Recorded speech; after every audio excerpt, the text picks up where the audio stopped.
Mais en tout cas en Europe, il y a un consensus pour dire nous devons faire face au changement climatique.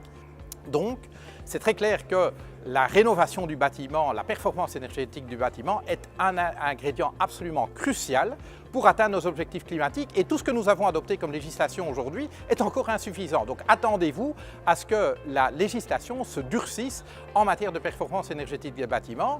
Pour le secteur, c'est une excellente nouvelle évidemment, puisque ça veut dire que les chantiers, non seulement de construction nouvelle, mais surtout de rénovation du bâti, et on sait en Belgique que le bâti est très vieux et très mauvais sur le plan de la performance énergétique, c'est très clair que les chantiers sont encore colossaux, à condition évidemment que il y ait de l'argent pour payer ces rénovations. On doit être capable de mobiliser ces moyens financiers pour assurer la satisfaction de nos objectifs climatiques, y compris la rénovation du bâtiment. Voilà de quoi nous discuterons. J'interviendrai lors de Batibo au sujet de la politique en matière de stop béton mise en place en région Wallonne et en Flandre, avec 3 grandes questions. Première question qui porte sur les compensations pour les propriétaires de terrain. Deuxième question portera sur la politique toujours en matière d'aménagement du territoire relative à les localisations que l'on va privilégier pour la production de nouveaux logements. La troisième question portera plus spécifiquement sur la politique de destruction, reconstruction des logements. On sait que le stock de logements en Belgique est ancien, mal isolé et dans des conditions sanitaires pas toujours satisfaisantes.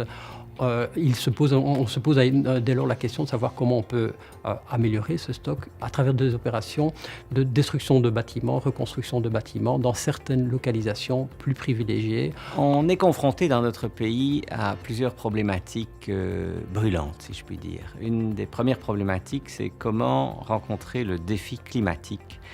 Comme vous le savez, on s'est fixé des objectifs très ambitieux de réduction des consommations d'énergie fossile. Et il faut bien reconnaître que le bâtiment, aujourd'hui, notre bâti, il est ancien et il est énergivore.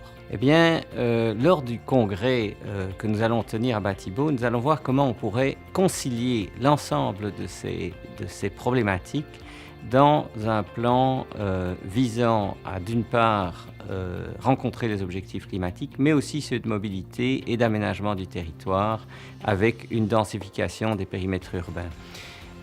Ce plan magique, si je puis dire, dont on débattra, tourne autour de la possibilité de faire de la démolition avec reconstruction, dans laquelle la reconstruction est une reconstruction accompagnée de densification. Et cette reconstruction, évidemment, on espère pouvoir la faire à 6% de TVA. Et nous vous invitons certainement à y venir. Vous y serez bien reçus, je m'y engage.